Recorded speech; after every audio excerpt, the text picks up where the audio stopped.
Assalamualaikum. I hope you all are fine and doing good. Welcome to a new lecture, and in this lecture we will move towards the introduction to trigonometry.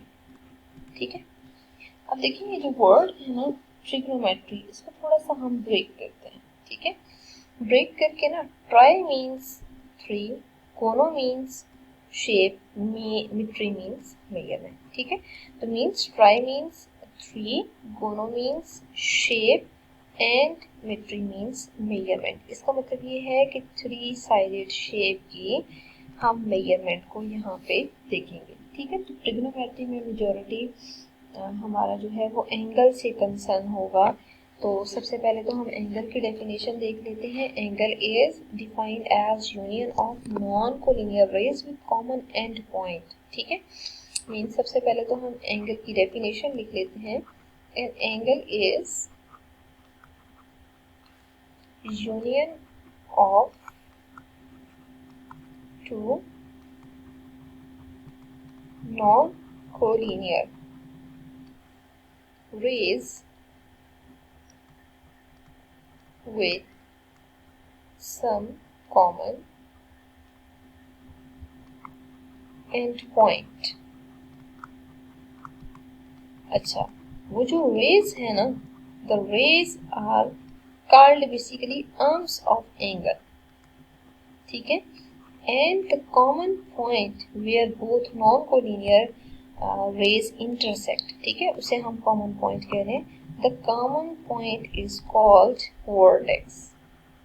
ठीक है, और हमेशा एक ही हमारे पास common point होगा. उस common point को हम वर्टेक्स मार्क कर देते हैं, वर्टेक्स कहते हैं. ठीक है, तो बेसिकली सबसे पहले तो इसकी डेफिनेशन जरूरी थी कि डेफिनेशन क्या है कि an angle is the union of two non collinear rays with some common end point. ठीक है, एक ही हमारे पास वो कॉमन एंड पॉइंट होगा और वही जो है वो वर्टेक्स होगा और उसी वर्टेक्स पे हमारे पास हमेशा एंगल बनता होगा. ठीक है, तो ऐसा करते हैं कि यहाँ पे हम एक प्रॉपर एंगल कंसीडर कर लेते हैं. ठीक है, देखिए अगर फॉर एग्जांपल एक रे इस फॉर्म में हो, ठीक है, और दूसरी रे हम यहाँ पे यूं कंसीडर कर लेते हैं. ठीक है, अब देखिए ये दो रेज अगर हमें गिवन है तो दोनों रेज जिस पॉइंट पे इंटरसेक्ट कर रही है ना, basically that point is vertex. ठीक है, इसको नाम दिया जा रहा है कि ये वर्टेक्स है. इसी वर्टेक्स पे एंगल बनता है. ठीक है,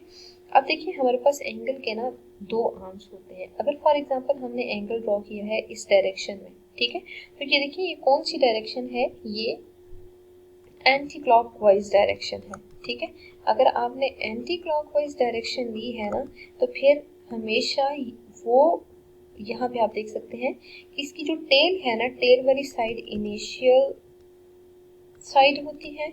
ठीक है, और वो साइड जहाँ पे एंगल टर्मिनेट हो रहा होता है उसे हम कहते हैं ये टर्मिनल साइड है. तो यू कैन सी हियर कि यहाँ पे ये वाली साइड टर्मिनल साइड आ रही है और ये वाली साइड जो है वो इनिशियल साइड आ रही है. ठीक है, लेकिन आप देखें हर क्वेश्चन के अकॉर्डिंग ना सिचुएशन चेंज भी हो सकती है. मे बी पॉसिबल हम इस आर्म को यूं करके ड्रॉ कर लें. ठीक है, जैसे आप देखें यहाँ पे अगर फॉर एग्जांपल हम मार्क करते हैं तो एंगल कुछ इस तरह से आ जाता है, इसकी डायरेक्शन डाउनवर्ड आ जाती है.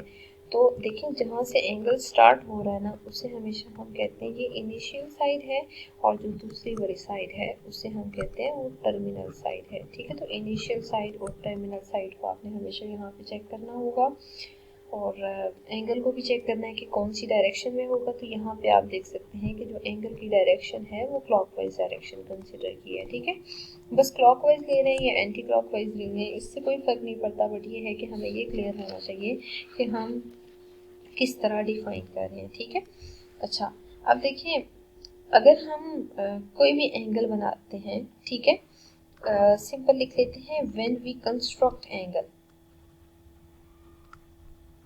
ठीक है, कंस्ट्रक्ट या मेक कुछ भी लिख लें एंगल. तो ओरिजिनल पोजीशन, ओरिजिनल मीन्स जहाँ से ओरिजिनेट हो रहा है एंगल. ठीक है, original position is called initial side. ठीक है, and final position of the रे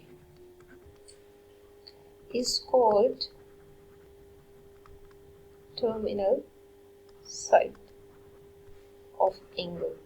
ठीक है, और ये भी है कि if the rotation of the ray is anti clockwise और clockwise the angle have positive और negative measure respectively.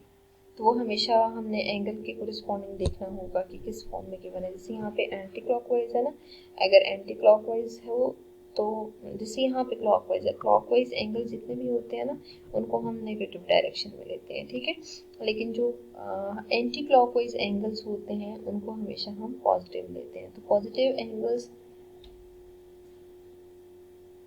are considered to be anti-clockwise direction and negative angles are to be considered in